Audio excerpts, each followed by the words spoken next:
I think we talked about 3 months ago, and we talked about how he kind of broke the Steve Sarkisian mold of quarterbacks.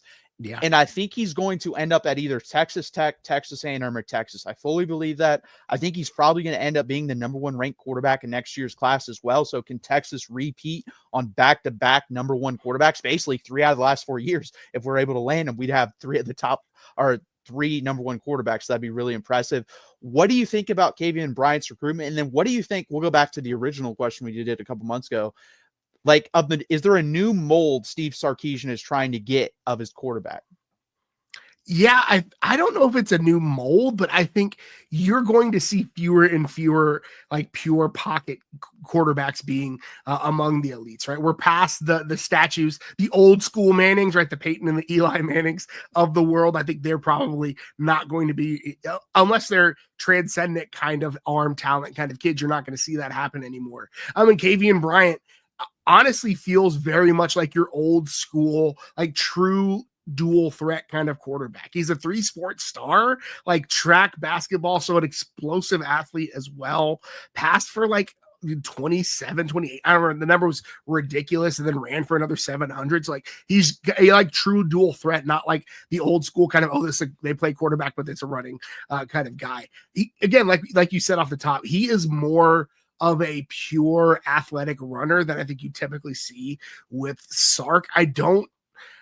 It's hard for me to say that Sark is going to change his archetype just because the quarterback is so integral to what they do in this offense that Steve Sarkisian recruiting a guy to be a runner just doesn't compute for me because he doesn't want his quarterback to get injured, right? And the easiest way for a quarterback to get injured is running an option player, kind of putting yourself out there. And so I don't necessarily think Sarkisian is changing his archetype. I just think you've got a guy like Kavian Bryant who can be a pocket operator because you've seen him do it. Well, go watch his sophomore tape. Dude has a cannon and dude can read the defense and make really incredible throws. But he's also got elite feet on him. And so I don't know if it's like a changing of it.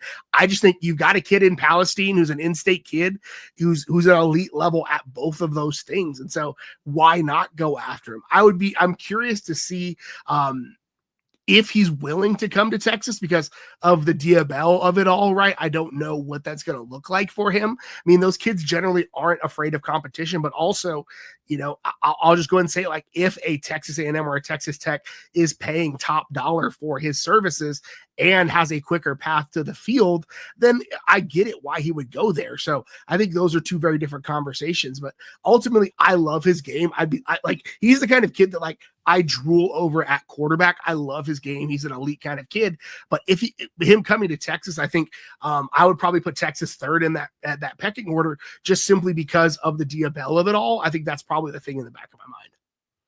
No, I agree. Like, it's hard for me to imagine he skips over Diabell. I think Diabell's really good. I actually think Diabell will probably, when Arch is done, will probably end up being the starter here. But I think he could be next in line. Like, this guy's super talented, super athletic. He's a really good basketball player as well. Texas he actually spoke to Sean Miller. So I think there's a possibility he could play both. And if he wants to do that, like if his heart is set on that, I'm just going to let people know, whoever offers him that, because that's going to be rare. Not many schools are going to say you can do both. That's probably where he ends up going. And I'm going to be honest with you. I think that kind of favors Texas Tech because that kind of smells of, damn, we really need this kid. Yeah, let's let him play basketball as well. And he'd be a really good get. Like, I'm not hating. He's a really, really good football player. No.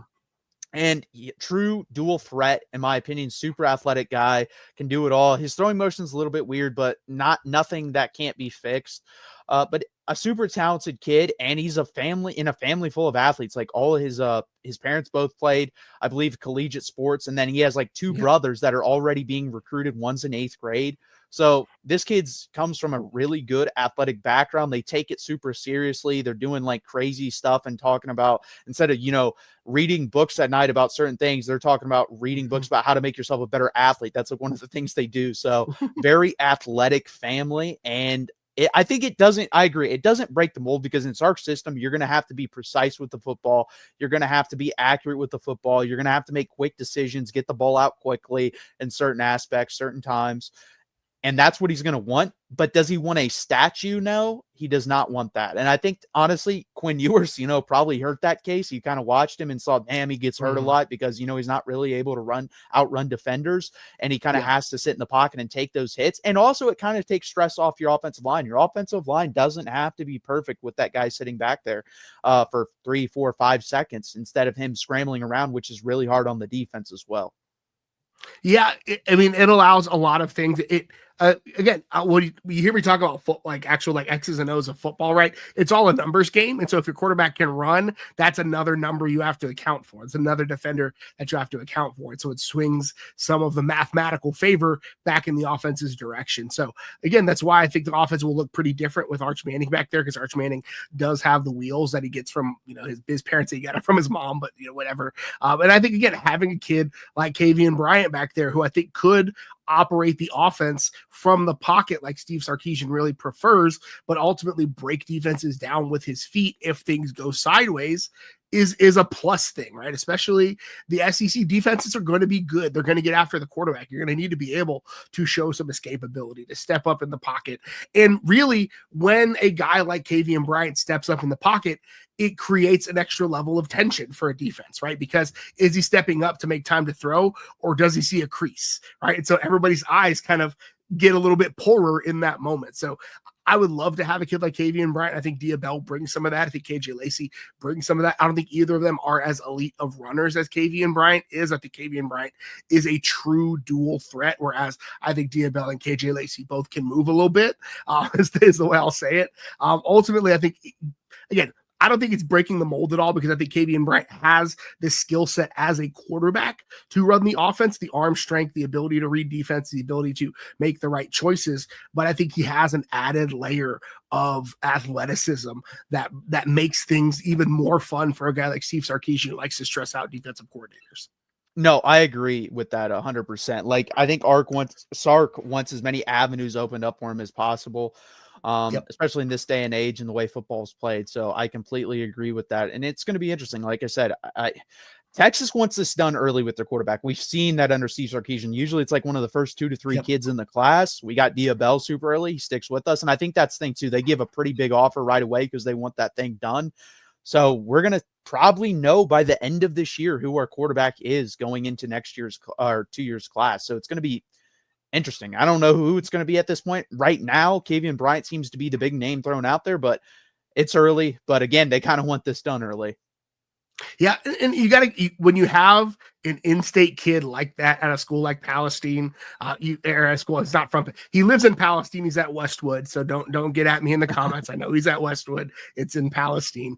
All right, when you have a kid like that in state, you have to prioritize it. You have to show that the high school coaches in the state, as much as recruiting is national and as much as Texas is a national recruiting brand, you have to make your bread and butter in the Lone Star State. And so when you have an elite kid like that, you have to show the proper amount of attention to that level of player. And so I think they'll be serious in the Kavian Bryant business. But ultimately I think the decision will come down to what for him, for the Bryant family, does coming to Texas and sitting behind Diabell potentially for a year or two benefit him well.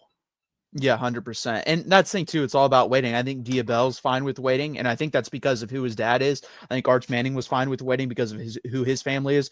Kavian Bryant's family didn't play professional sports. So they may not be in that mindset. So we'll have to see. This has been the 61st edition of Texas Longhorns Live.